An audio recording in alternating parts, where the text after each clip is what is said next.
Hi everyone, this is Warren. Welcome to Dynasty Decoded. Last time, we talked about Yao sending trusted envoys to look for a successor. The man Yao had chosen was Shun. His surname was traditionally given as Yao, though some ancient sources record it as Gui. His given name was Kong Hua. Legend says that Shun possessed a unique feature: double pupils in each eye, a rare trait regarded in ancient China as a sign of a sacred destiny. Yet what made Shun famous was not his appearance. It was his character. Shun's mother died when he was still a small child. His father, Gasu, had gone blind at an early age and later remarried. Shun's stepmother treated him harshly throughout his childhood, but despite her cruelty and despite his father's indifference, Shun never abandoned his duties as a son. He continued to care for both of them with unwavering devotion. His reputation for filial piety spread throughout the land. Legends even claimed that while Shun farmed the fields at Mount Lei, elephants came to plow the earth beside him, while birds descended from the sky to help weed the fields.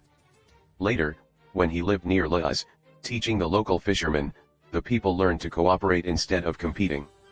They shared the waters peacefully, worked diligently, and disputes became remarkably rare. When these stories reached Yao, he summoned Shun to court. The two spent many hours discussing government, leadership, and the welfare of the people.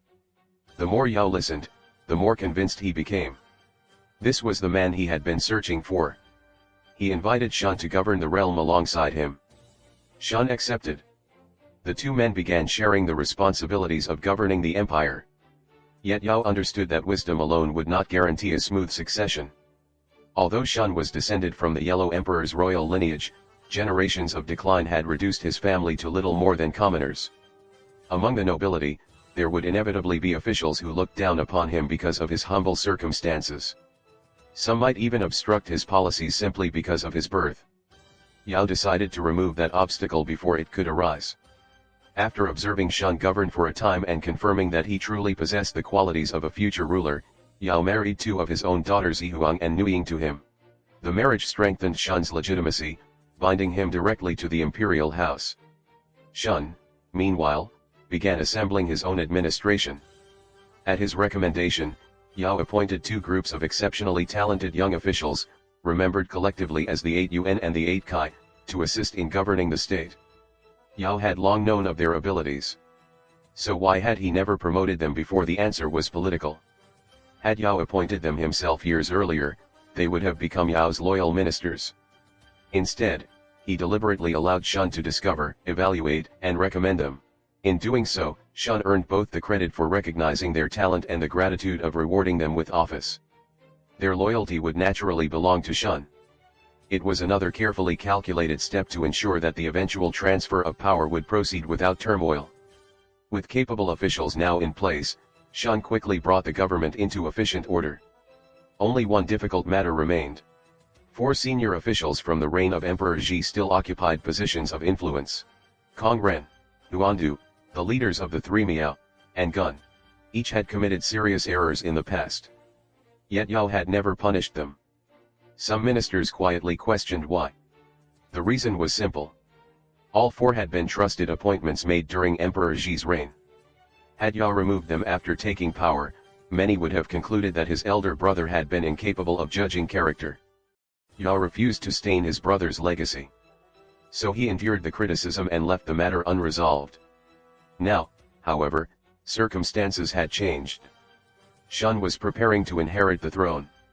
If these officials were removed under Shun's administration, responsibility would fall upon Yao's own government, not upon Emperor Yi's. In this way, his brother's reputation would remain intact. It was one final act of quiet protection. Entrusted with that responsibility, Shun acted decisively. Kong Ren was banished to Yaling in the far north. Huandu was exiled to Mount Chong in the south. The leaders of the 3 Miao were driven westward to Sanwei. As for Gun, Shun advised Yao to exile him to Mount Yu in the east. These measures sent shockwaves throughout the realm. The regional lords immediately understood what this meant. Although Yao still occupied the throne, real authority had already begun passing into Shun's hands. Yet even the wisest ruler cannot foresee every danger. For all of Yao's remarkable foresight, there remained one threat he failed to anticipate. Shun's stepmother had never reconciled with him. For years, she had treated him with hostility. Now she watched him rise steadily toward supreme power.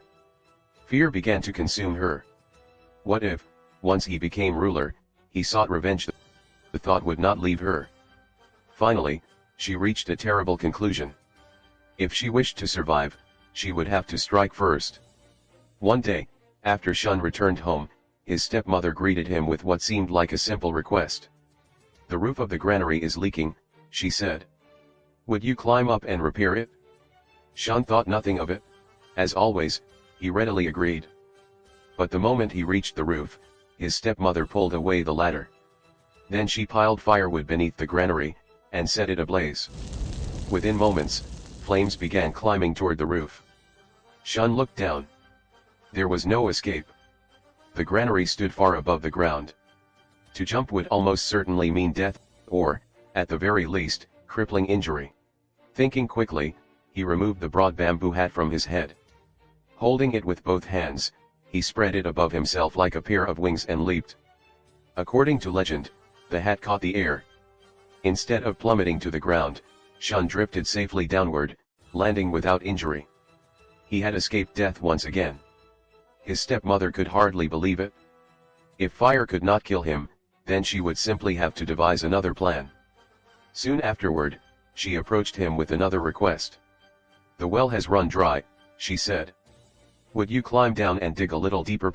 Perhaps you'll find water." Once again, Shun agreed without suspicion. He climbed into the dry well and prepared his tools. Just then, a fox appeared in the darkness. To Shun's astonishment, it spoke.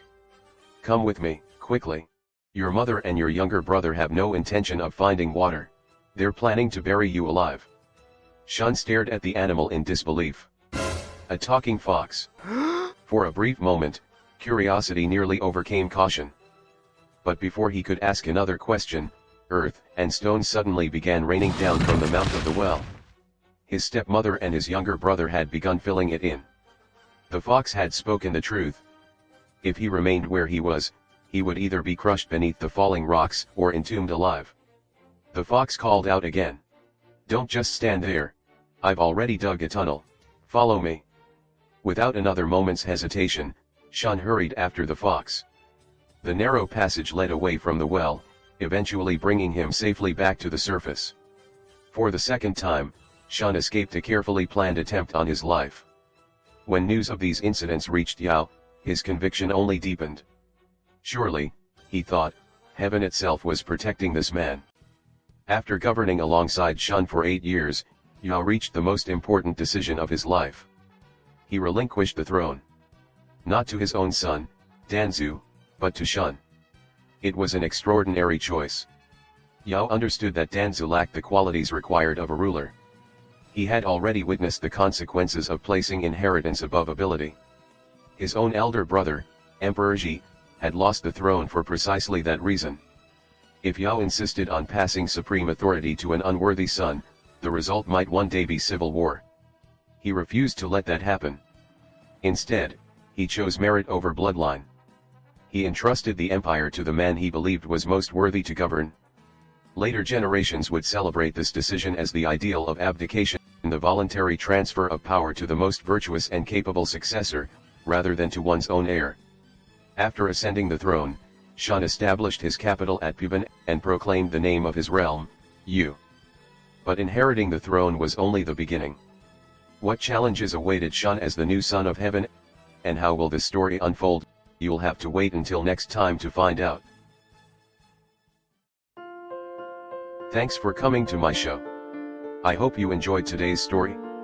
See you next time.